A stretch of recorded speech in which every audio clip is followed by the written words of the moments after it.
Gadewch i ni weddio. Diolch yn i ti unwaith eto o Dduw am y fraint o gael dod ger dy fron. Ni'n cyflwyno'n hamser i ti. I ni yn diolch i ti am bob un cyfle i ni'n gallu dod i alw ar denw ac i ni'n gwneud hynny'n hyderus.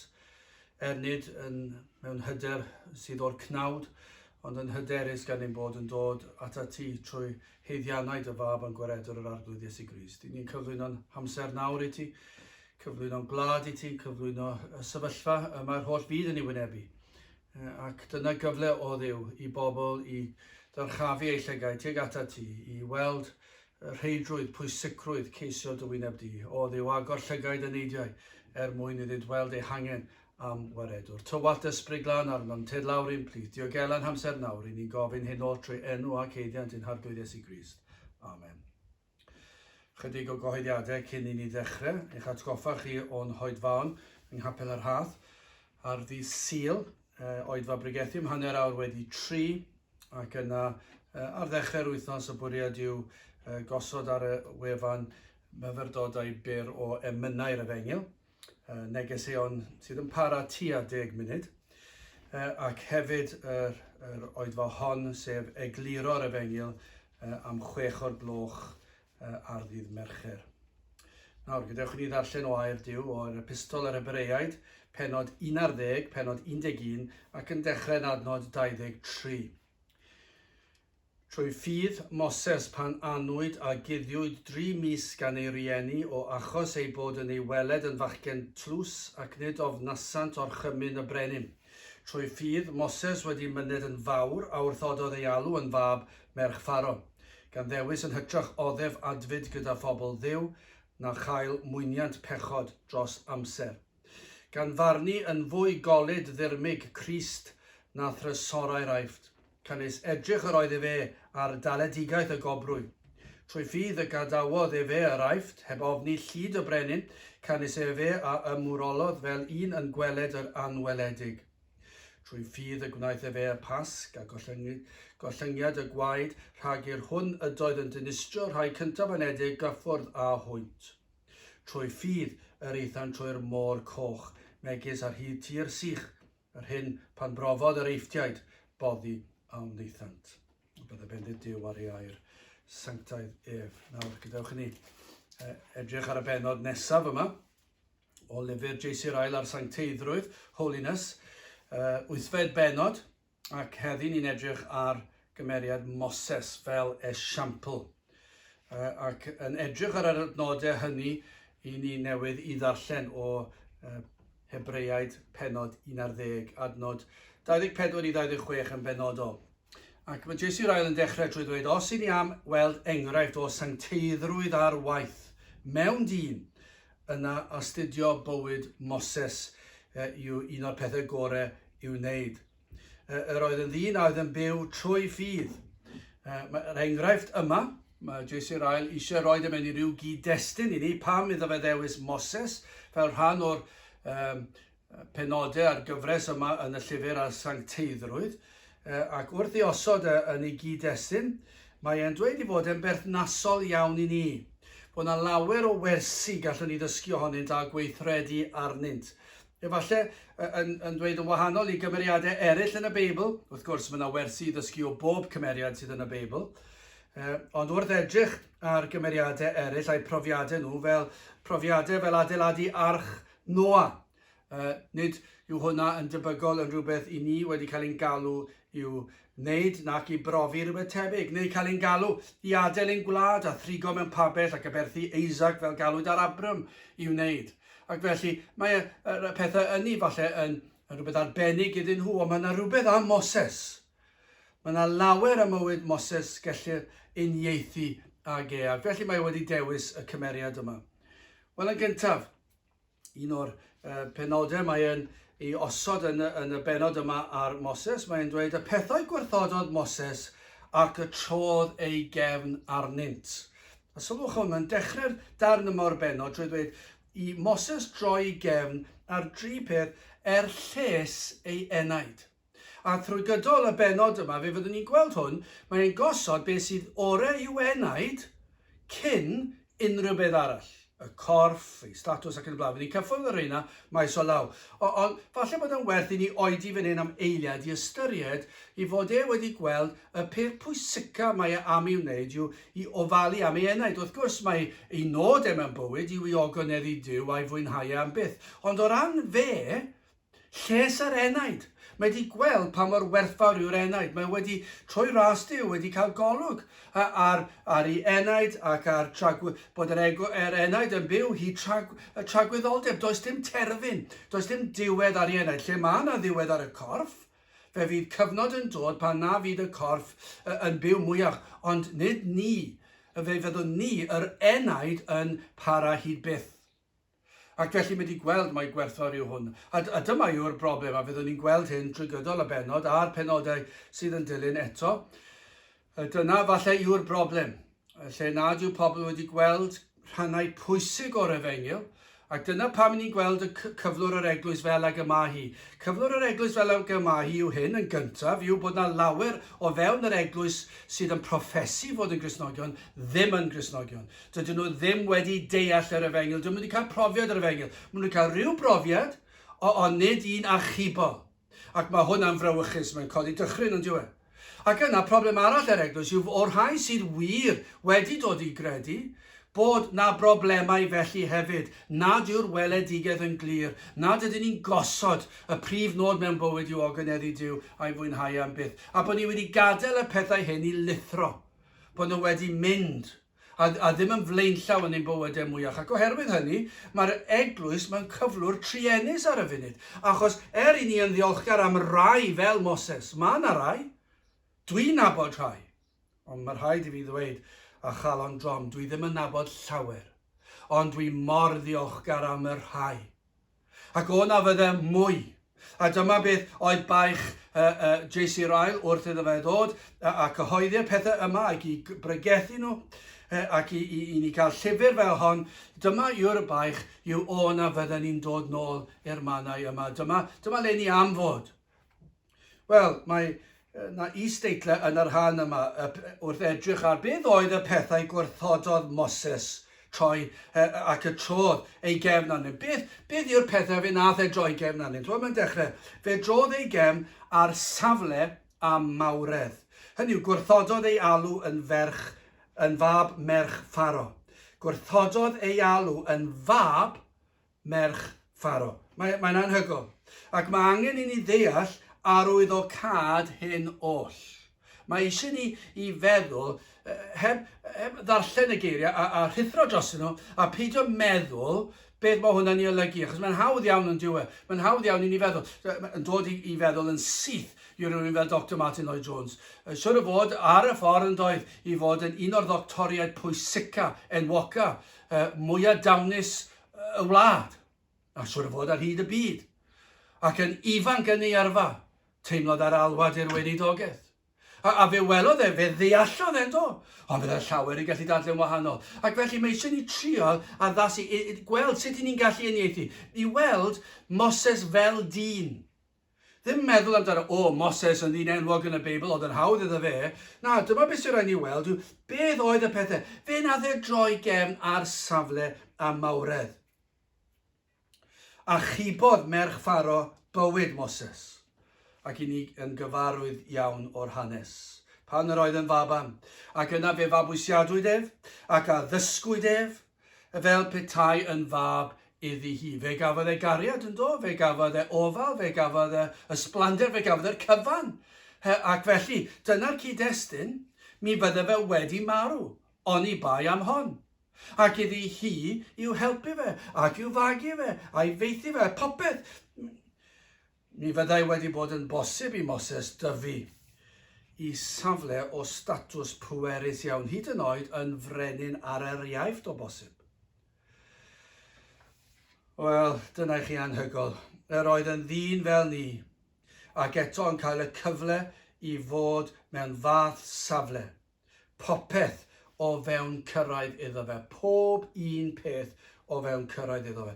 Gall fod wedi cael unrhyw beth yr oedd yn ei ddymuno. Y safle ucha posib. Bydde wedi bod mor bwerus a'r anrhydedd, a pawb yn edrych, bydde wedi cerdded lawr y stryd, a bydde pawb wedi weld pawb yn plygu ger ei fronau, bydde wedi gallu cael beth bynnag oedd eisiau, dweud unrhyw beth oedd eisiau. Ond nid oes llawer yn treulio oriau yn gweithio mwyn cael y pethau yma. Llawer yn aberthu amser, teulu iechyd mwyn cael safle mewn cymdeithas a phŵer ac anrhydedd.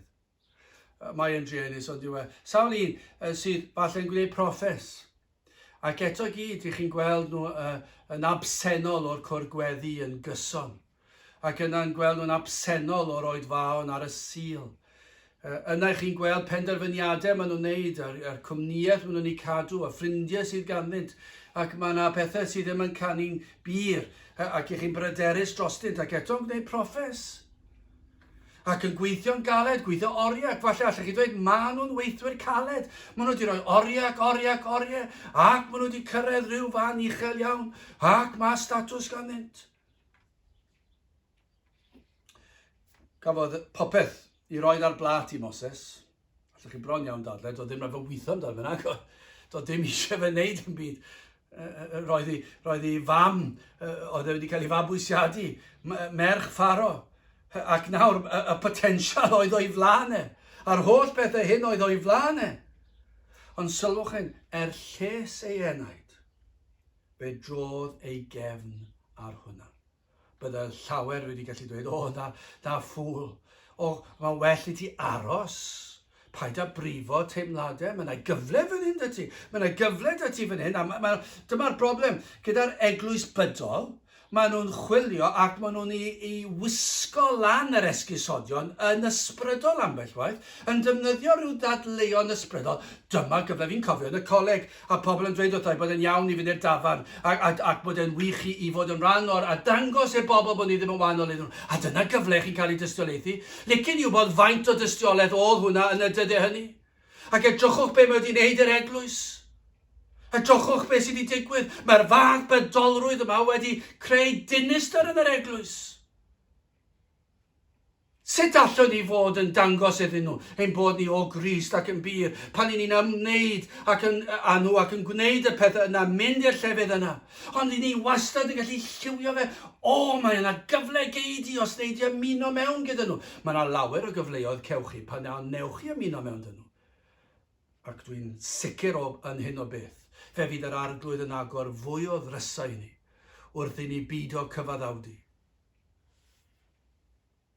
Ond fe drodd Moses ei gefn ar safle statws pŵer anrhydedd y cyfan. Mawredd. Dyna be fe drodd ei gefn arno. Lles ei enaid. Wel, i steitl arall, drodd ei gefn ar bleserau'r byd. Pob math o bleserau yno ar gael i Moses. Mae'n erchill i feddwl yn diwedd. A beth sydd yn anhygoel fan hyn, fe drodd ei gefn pan, nid yn unig bod ar y blat iddo fe, ond bydde dim trafferth o gwbl iddo fe gael pa bynnag bleser yr oedd yn ei ddymuno. A beth sydd yn fwy rhyfeddol yw, roedd y pethau yma hyd yn oed yn cael ei hybu. Yr oedd yn cael ei galanogi. I chi sydd yn gwrando fel fi gafodd ei magu ar aelwyd Gristnogol, dyna chi fraint. A dyma'r broblem lle mae yna blant yn cael ei magu mewn teuluoedd Gristnogol ac maen nhw'n flin gyda mam a dad am peidio gadw nhw fynd i'r disgo, peidio gadw nhw rando ar y math yna o gerddoriaeth, peidio gadw nhw fynd i'r parti yna, peidio gadw nhw fynd i'r parti plant bach ar y sul, beth sy'n bod o hwnna.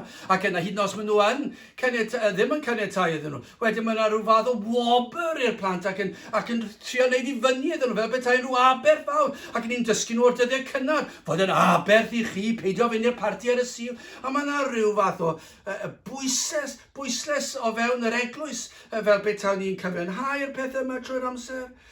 Ond dyma beth ni'n gweld fan hyn. Yr oedd Moses yn cael ei galanogi i ni mewn teuluoedd Cristnogol wedi cael ein harbed o'r peth yna. Ac yna mae yna blant yn beirniadu rhieni ac yn gastig atyn nhw ac yn dweud, chi wedi amddifadu fi o'r peth yma. Ond dyna fraint yw i gael eich amddiffyn o bleserau'r byd a phechodau, gyn ni newid y gael pleserau i bechodau'r byd. Mae yna lawer o'r pleserau sydd yn dderbyniol, sy'n gallu troi'n bechod os ni'n rhoi gorbwyslais, ond am y tro, gadewch i ni ddefnyddio'r geiriau pleserau fel pechodau'r cnawd. Ac aelwydydd Cristnogol wedi magu plant ac yn gobeithio i amddiffyn nhw rhag y pethau yna, peidio gadael iddyn nhw a peidio eu hybu nhw. Ond be gafodd Moses ei fagu yn hybu fe i wneud y pethau yma.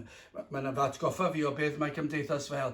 Ac wrth i chi weld eich plant yn tyfu lan ac mae'n dor celonus wrth i chi weld nhw'n dod at oedran chydig yn hyn, mae'n digwydd lot yn gynt wrth gwrs. Mae'r byd, ond yw y teuluoedd, rhieni, cyfeillion, addysg, athrawon, darlithwyr, gwleidyddion, pob un, hysbysebion ar y teledu, ar y newyddion, bob man, papur y newydd, bob man. Be maen nhw'n wneud? Maen nhw'n dweud, ewch allan a mwynhau pleserau, chwant a'r cnawd. Dyna be maen nhw'n wneud. Maen nhw'n troi'r amser. Mae fel pan mae'r plant yn dod i oedran, falle'n dod i ddiwedd gyrfa mewn addysg. Ac yna mae yna rhyw draddodiad yn does o fynd allan ac yn mynd o dafarn i dafarn ac yn meddwi yn ofnadw. Ac fel bethau nawr i chi'n rhydd i fwynhau'r byd. O'n nhw'n rhydd cynt yn doedd ac wedi cael ei hybu wneud hynny. Ond mae bron iawn elfen fel hyn. Mae pobl falle'n dweud hyn, fath o wink, wink, sa'n ni'n gwybod le chi'n mynd, ond i ni eisiau chi fynd, mwynhewch, pidwch dod nôl tan 5 o gloch y bore. A mae yna rhyw fath o roi sêl bendith arno fe. Mae yn iawn, dyma beth i chi fod i wneud, mwynhewch gyda'r byd. Ac i ni wedi mynd trwy'r profiadau ac yna, ewch i'r brifysgol ac i'r coleg, dyna i chi gyfle i arbrofi, anfoesoldeb, meddw dod, pob math o bethau. Mae'r byd yn agored i chi. Ac elfen fel yna sydd fan hyn gan Moses, ond wrth gwrs cant gwaith yn fwy. Yr oedd yn cael ei galanogi. Mi fydden nhw gyd wedi dweud, Moses, gei di beth ti moyn. Paid a phoeni am y peth. I ni gyd wedi wneud e. Mae yna'r blat. I ti'n sylweddoli yn rhan o deulu Pharaoh. Gei di beth bynnag fyny di. A ddim eisiau teimlo'n euog amdano fe. Mae fel petai, y plant sydd o dod o deuluoedd Cristnogol, os maen nhw'n mentro mewn i arbrofi y pethau yma, falle ymwybyddiaeth bod mam a dad yn mynd i fod yn drist. Ond fan hyn, i Moses, oedd e'n gwybod nad oedd ei fabwysiedig, yn mynd i poeni dim, yn hybu fe ar hyd y trywydd yma, dyma beth ni gyd yn neud. Roedd ar blat iddo, yn ei galanogi fe hyd yn oed. Pleserau cnawdol, pleserau'r deall, pleserau cymdeithasol, beth bynnag o dymuno. 1 Ioan 2:16. Canys pob beth ar sydd yn y byd, megis chwant y cnawd, a chwant y llygaid, a balchder y bywyd, nid yw o'r tad, eithir o'r byd y mai. Ond oedd hwnna i gyd yn cael ei galanogi Moses, mwynha Moses. Mae yna i ti fwynhau. Does dim byd ti hwnt i dy gyrraedd i, fe gei di wneud beth bynnag wyt ti eisiau. Nawr wrth gwrs, mae'r hyn yn diffinio pobl o beth yw pleser, yn amrywio o berson i berson, ond beth ni'n gwybod, mae pleser yw e. Ac un beth sy'n sicr, mae'r byd yn ceisio pa bynnag bleser yw i pleser nhw. Ac yn ei osod yn flaenllaw. Dyna beth mae'r byd yn neud, beth bynnag yw y pleser. A fe fydd hwnna'n amrywio. Ond sylwch hyn, fe nath Moses troi gefn ar hynny. Mae'n anhygoel yn dweud.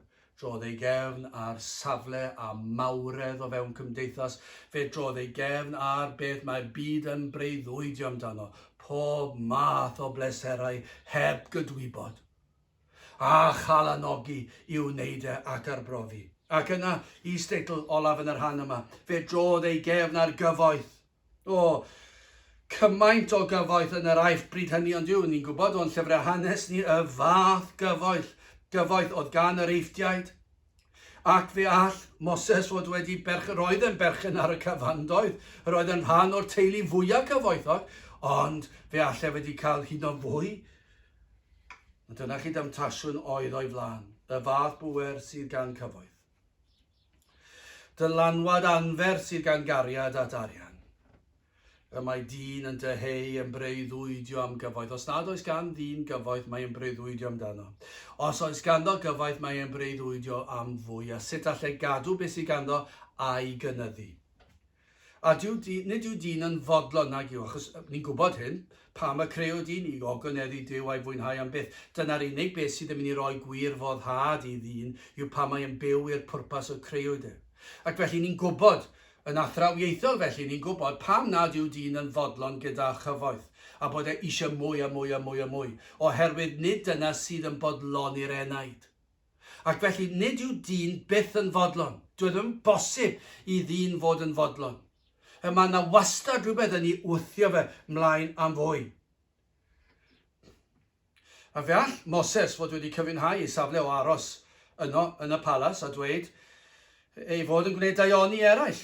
Mae'r cyfoeth sydd gen ti, fe all yr eglwys elwa o'r cyfoeth yma, fe all bobl Israel elwa, fe wna'i trial helpu nhw maes o law. I ni'n cyfiawnhau trwy'n amser dydyn ni. Fe fedrai fod o help i bwy bynnag, ac mae'r darlun yma ni'n cyfiawnhau trwy liwio fe'n bert iawn ambell waith yn ysbrydol. Ond oedd e wedi ddeall y lle sy'n ei wneud, dwi ddim yn llesol iddo aros ble roedd e. Ac felly fe drodd ei gefn ar yr holl gyfoeth. A beth sydd yn anhygoel, mae Iesu Rael yn pwysleisio hyn.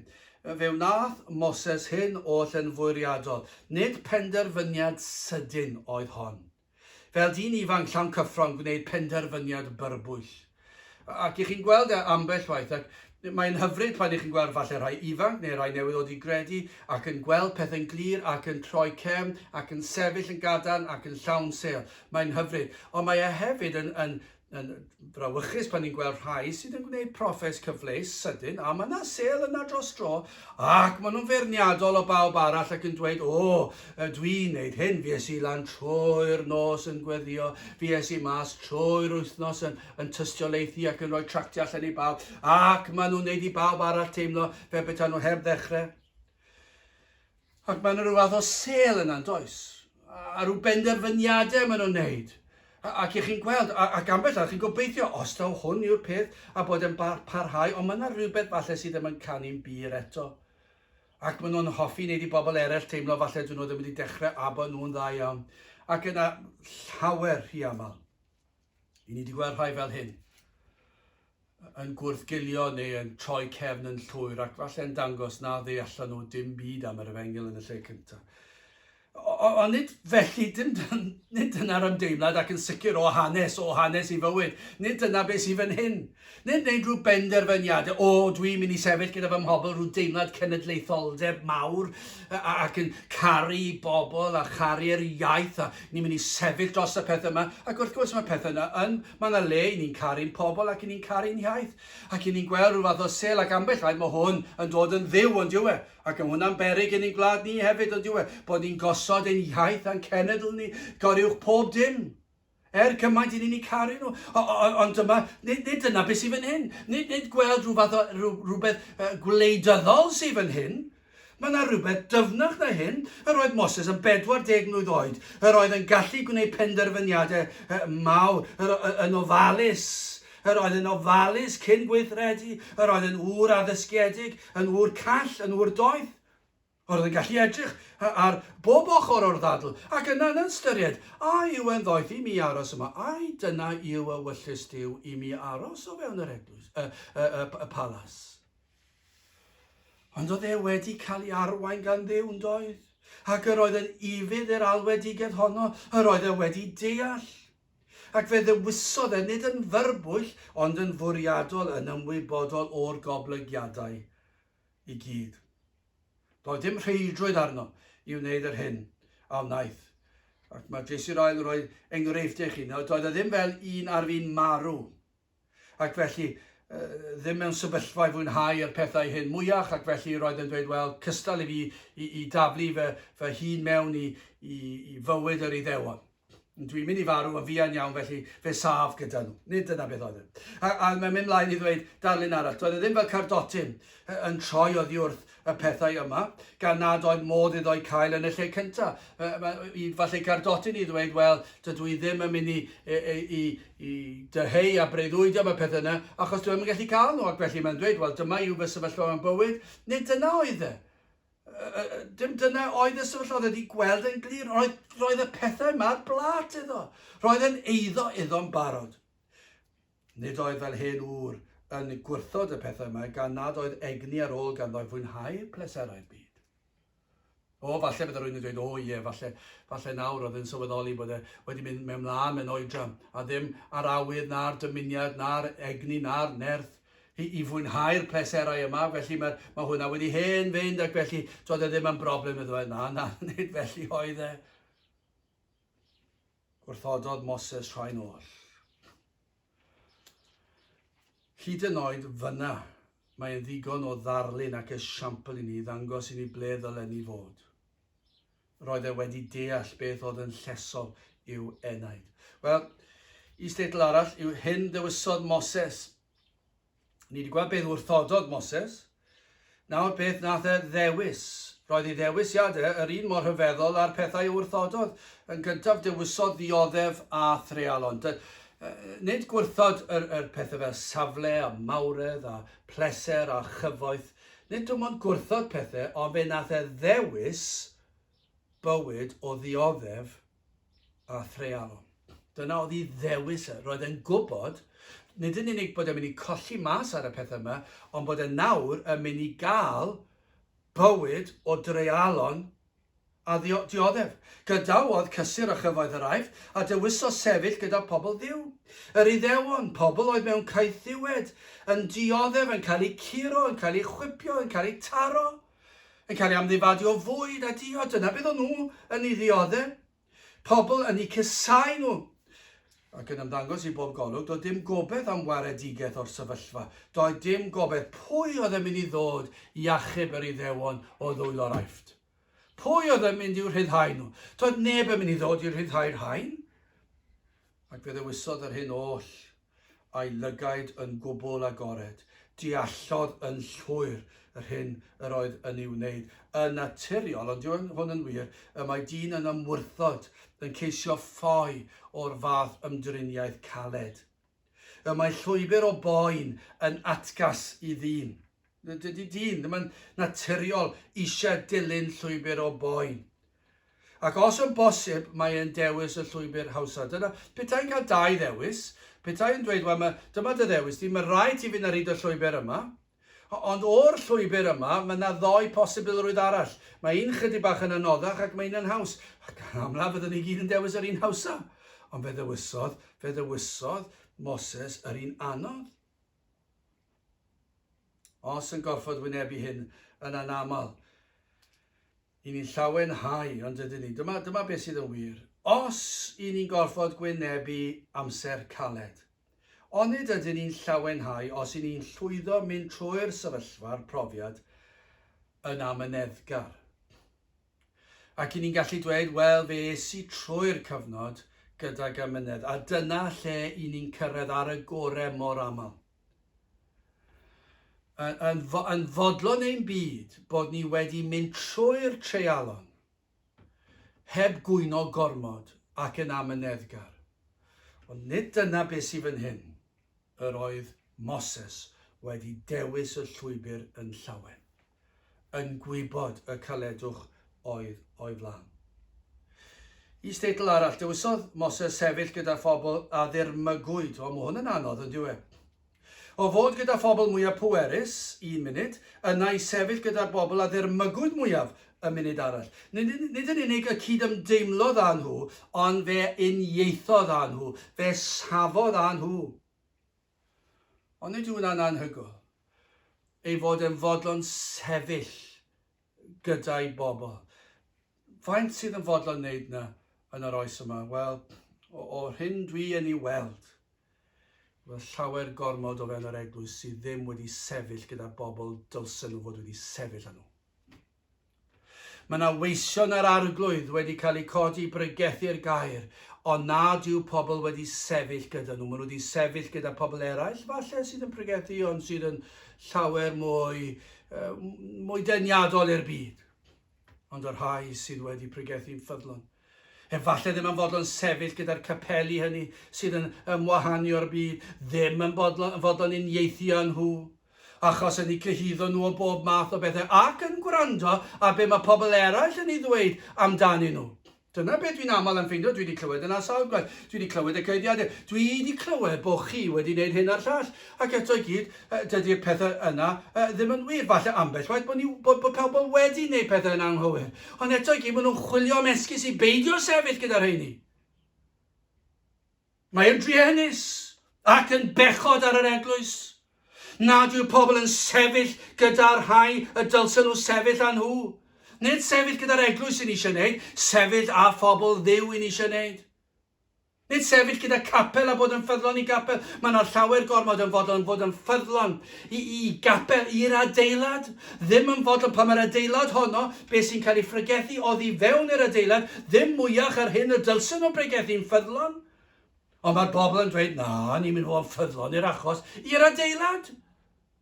Nid i'r Efengyl, nid i Grist, nid i Dduw. Mae'n druenus. Mae'r eglwys wedi hen droi cefn ar ddeall beth nath Moses. Fe safodd Moses dros Dduw. Fe safodd Moses gyda phobl Dduw. Fe safodd Moses yn ffyddlon. Ac fe ddewisodd yn gwybod bydde pobl yn ei ddyrmygu. Mi fydde pobl yn ei gyhuddo. Bydde pobl yn ei pob math o bethau. Mae'n mynd mlaen i steidl arall. Fe ddewisodd Moses gerydd, dirmig a gwawd. Dyna beth yw sefyll gyda'r pobl dylech chi sefyll â nhw. Cyhuddiadau bydde wedi dderbyn y gwawdio y chwerthin. Dwi ddim yn neis nag yw. Ydych chi wedi cael y profiad na? Pa mae'r byd, ond pa mae'r eglwys yn chwerthin am eich pen chi. Ac yn gwneud hwyl am y ffordd i chi'n addoli, yn gwneud hwyl am y ffordd i chi'n pregethu efallai, yn gwneud hwyl am eich safiad chi, ddim yn fod o'n sefyll gyda chi, ddim yn fod o'n sefyll lan mewn dadl pan mae pobl yn ddilornus onno chi. Ond nhw ddim achub eich cefn chi, dyn nhw ddim yn fodlon wneud hynny. Maen nhw'n rhan ohono fe. Ac mae'n brifo'n diwedd. Mae'n brifo. Ac i Moses mi fydda'r unigrwydd wedi bod. Roedd e'n troi gefn ar y teuluoedd wedi fabwysiadu, wedi rhoi y cyfleon iddo fe. Mi fydda'r pobl wedi gallu dweud, i chi'n sylweddoli, fe roddodd rhain y fath fraint i chi, ond i chi'n troi cefn arnyn nhw. Bydda'r rhai wedi dweud i fod yn ffŵl am golli'r dylanwad o fewn y palas. O, gallet ti fod wedi dylanwadu er lles. Chwa beth ni rhedodd Moses i ffwrdd o'r frwydr. Roedd e wedi deall beth oedd e fod i wneud ac fe safodd e'n ffyddlon. Nid diffyg yn ei ddealltwriaeth sydd fan hyn, neu synwyr cyffredin, Actiau 7:22, a Moses oedd ddysgedig yn holl ddoethineb yr eithriaid ac oedd nerthol mewn geiriau ac mewn gweithredoedd. Oedd e'n deall yn iawn, ond fe nath e'r dewis cywir. A fe geisiodd yn wirfoddol y llwybr yma. Mae'n anhygol meddwl beth nath e droi cefn yno, ond mae'n anhygol meddwl beth e wisodd e. I steidl arall, yr egwyddor a berodd i Moses wneud hyn a wnaeth. Sut yn y byd oedd Moses gallu gwneud? Sut gall un ddewis yr hyn a welir gan eraill yn ddrwg a gwrthod yr hyn y gwel y byd yn dda. Achos mae'r byd yn edrych arno ni fel beth ni'n troi cefn ar bethau da. Ac maen nhw'n cyhuddo ni o'r pethau ni'n neud yn ddrwg. Ond sut mae'n bosib i rwy'n i ddod at hynny? Wel, adnod 24, trwy ffydd Moses wedi myned yn fawr a wrthododd ei alw yn fab merch Pharaoh. I ni gallu gweld mai trwy ffydd. Dyna'r ateb. Gan iddo gredu. Galluogwyd iddo wneud yr hyn a wnaeth. Roedd e wedi deall. Roedd e wedi deall yr Efengyl. Roedd e'n credu. A dyna beth sydd yn peri i Moses i wrthod pethau hynny ac i ddewis y llwybr y dywysodd. Datguddiwyd i Moses yr hyn oedd y wyllus Duw. Beth oedd cynlluniau Duw? Yr oedd e wedi deall beth oedd cynllun Duw yn yr holl beth. Datguddiwyd i Moses y daw gwaredwr o blith yr Iddewon. Fe welodd Moses hyn yn glir ac felly mae'n gwybod rhaid i mi sefyll, rhaid i mi ddioddef, rhaid i mi uniaethu gyda'r Iddewon. Gwelodd bod addewidio mawr ynghlwm â phobl Israel. Fe welodd fod cyflawniad rhai o'r addewidion hyn yn agosau. Yr oedd ganddo ddirnadaeth ysbrydol. Ac oedd e'n gwybod hefyd Mae lles ei enaid ac ogoniant Duw, mae dymod yr unig dewis. Fe gredodd a ddewidion Duw. Roedd ganddo ffydd yn ei Dduw. Fe gredodd nad oedd dim yn amhosibl i Dduw.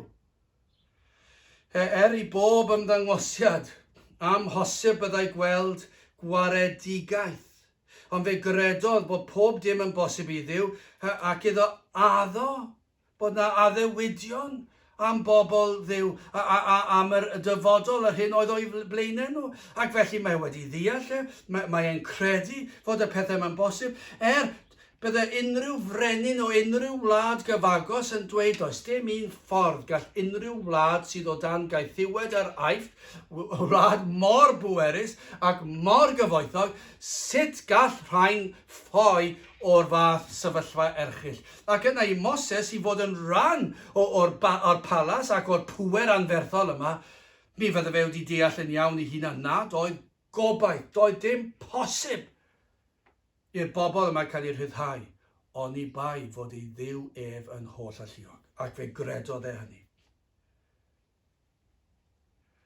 Mi fydde Moses eraill hefyd wedi gallu dod â sawl dadl mae gwell oedd iddo aros yn y palas ac i helpu o'r tu fewn, ond i fyddhaodd i ewyllus Duw. Yr oedd yn credu mae un trigarog oedd Duw, ac na fyddai yn caniatáu yr un profiad chwerw yn fwy nag oedd yn angenrheidiol. Roedd yn gwybod byddai'n gallu ymdopi â phob dim. Na fyddai'r arglwydd yn ei osod mewn man, na fyddai'n gallu ymdopi ag e. Mi fyddai'r arglwydd yn agos iddo, ac felly mae'n credu. Dyw e ddim yn ormod iddo. Yr oedd ei ffydd fel telesgop yn ôl Iesu'r ail, yn gweld gwlad ar y ddewyd yn y pellter. Mae'n anhygoel yn diwedd. Ond dyna beth ddyle'n ffydd ni'n neud, ddim bod ni'n gallu gweld yn bell.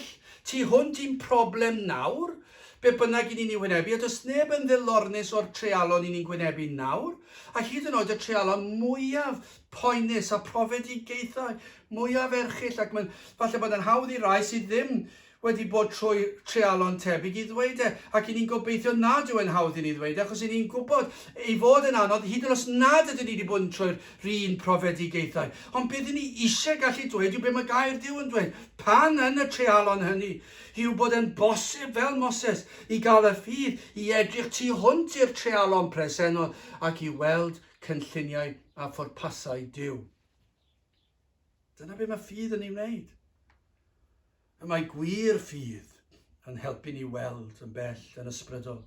Mae ffydd yn peri i Moses fedru dehongli digwyddiadau anodd yng ngoleuni rhagluniaethau Duw. Dyna'n tuedd naturiol yw pan mae rhagluniaethau caled yw bod yr cnawd yn brwydro yn erbyn, mae Satan yn dod yn temtio ni gwyno ac i wrthgilio, ond mae ffydd yn helpu ni i ddehongli y pethau hynny yng ngoleuni rhagluniaethau Duw, a phlygu ac ildio a llawenhau, hyd yn oed gyda'r dagrau yn llifo, i gallu gweld llaw trigarog Duw yn y cyfan, fod pob dim yn cydweithio ein daioni ni. Mae ffydd yn dangos iddo'r hyn oedd pleserau'r byd. Fe dangosodd ffydd iddo fe beth oedd chwant y cnawd. Fe dangosodd ffydd iddo, mae nid pleser yw e, mae pechod yw e. Fe dangosodd ffydd iddo fod safle a mawredd mae tymhorol oeddynt, ac mae'n niweidiol oeddynt i'r enaid. Fe roddodd ffydd iddo fe dirnadaeth a'r dealltwriaeth, beth oedd y pethau hynny go iawn. Yr oedd ffydd yn dangos iddo'r wobor, y goron. Tra roedd disgleirdeb air yr aifft yn denu, byddai ffydd yn peri iddo weld y sblander y nefoedd, a'r goron oedd i ddod fel llawer gwell. Yr oedd ffydd yn peri iddo weld treialon fel ysgol feistr, yn ei baratoi ar gyfer y nefoedd, hyd yn oed ar boen, ar unigrwydd, ar dagrau, yr oedd ffydd yn peri iddo fe ddeall bod rhain fel ysgol feistr yn ei baratoi, yn ei ddysgu, yn ei fwldio ar gyfer yr hyn oedd i ddod i'r nefoedd. Yr oedd ffydd yn dangos iddo mae pobl Dduw oedd yr rhai a ddirmygwyd gan yr aifft, ac ohonynt hwy byddai un yn cael ei eni a fyddai'n achub ei bobl. Dyna chi ben ar y cyfan. Yr oedd yn gweld ei bobl yna'n dioddef ac yn deall y sefyllfa, yn gweld ei balas, yn gweld y posibiliadau ac yn gweld ei bobl ar holl ddioddef. Ond yn nghanol hyn i gyd, yr oedd yn gweld y mae'r Iesu yn dod ohonynt hwy ac yr oedd aminiaethu yn nhw.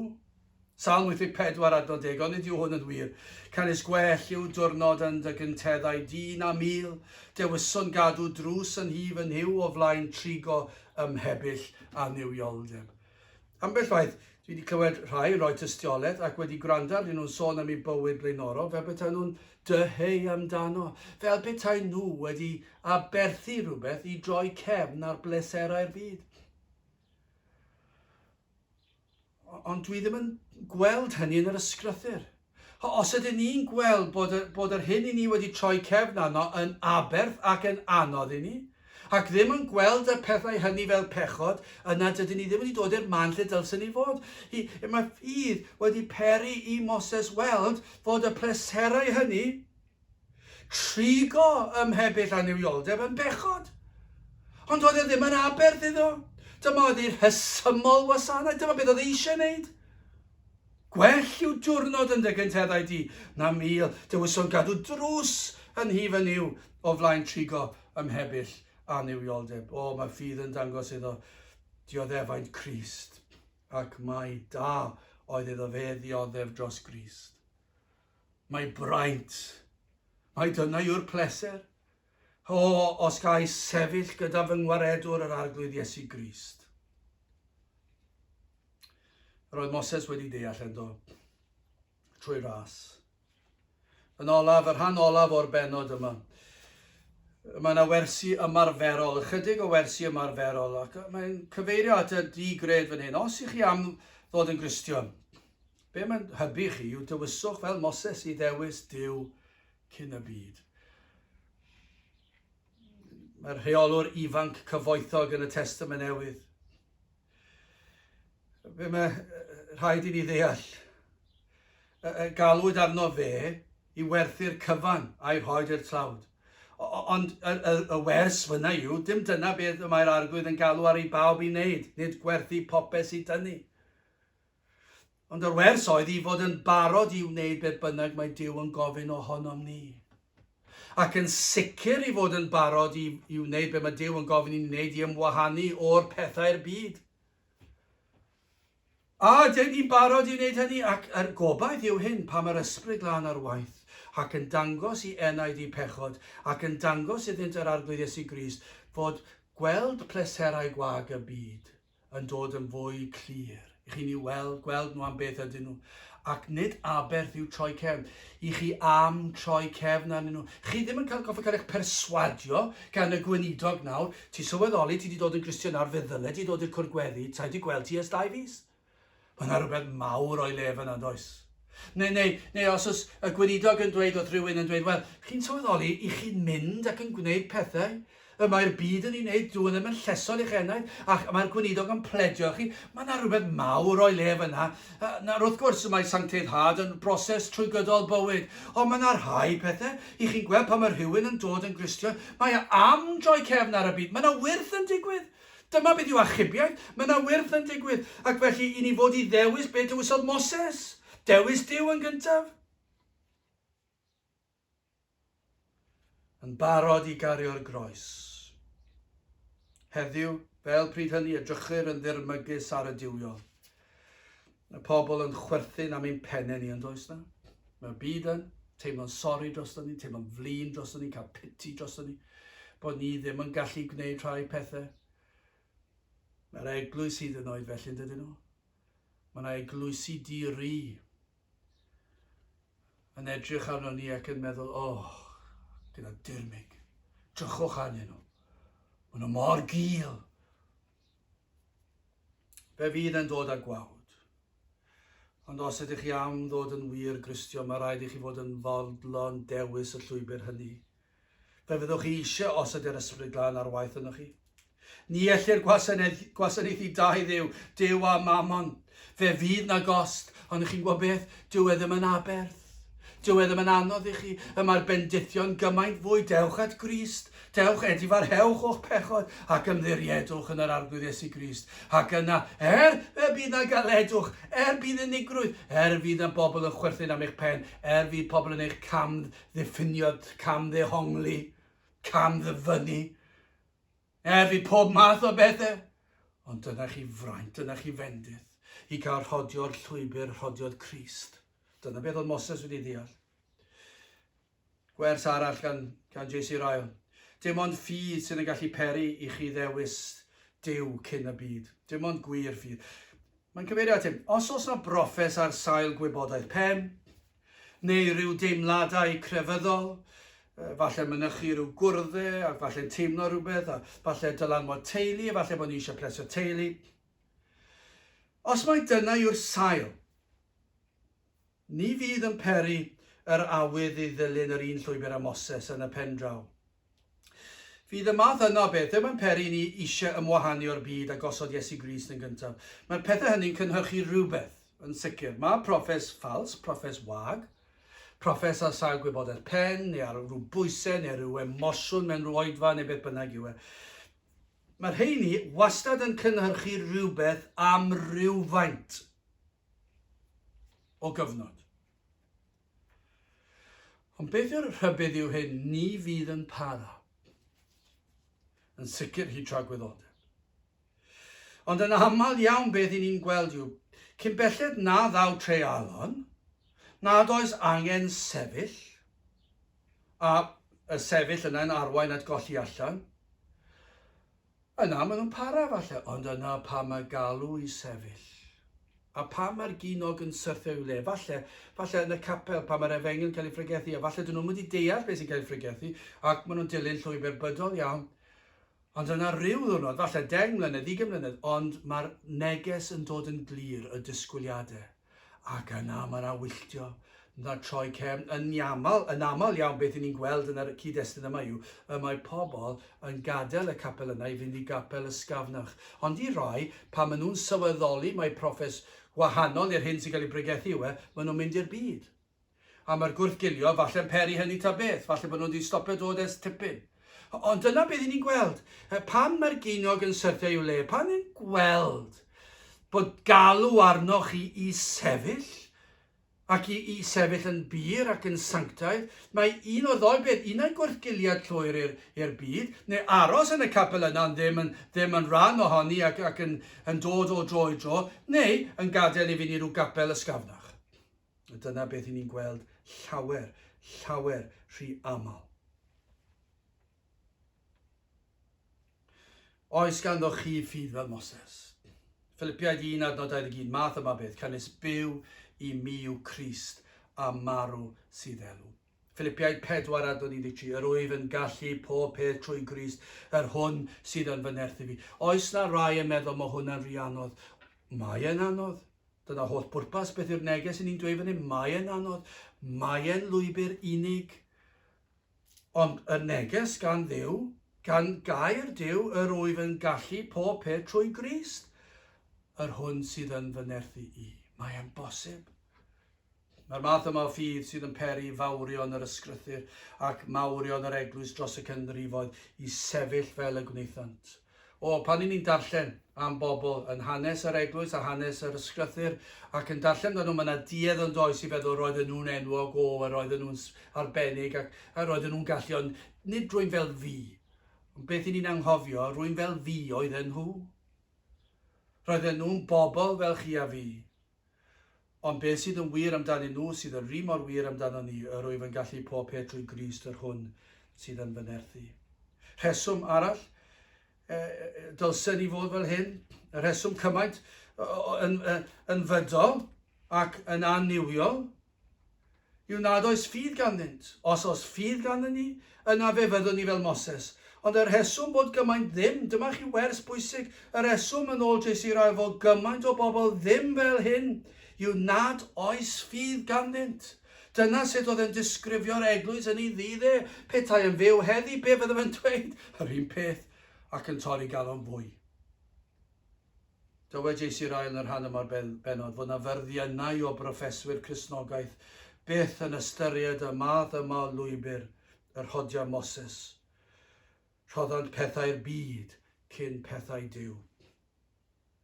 Mae rhain yn cyfiawnhau ei safle. Chi'n bod yr oes i ni'n byw ynddi yn yr 10 diwetha, 15 mlynedd diwetha, ond nid yw hwn yn wir, fod yna elfen o'r eglwys wedi hyd yn oed ei wneud yn athrawiaeth i fod yn fydol.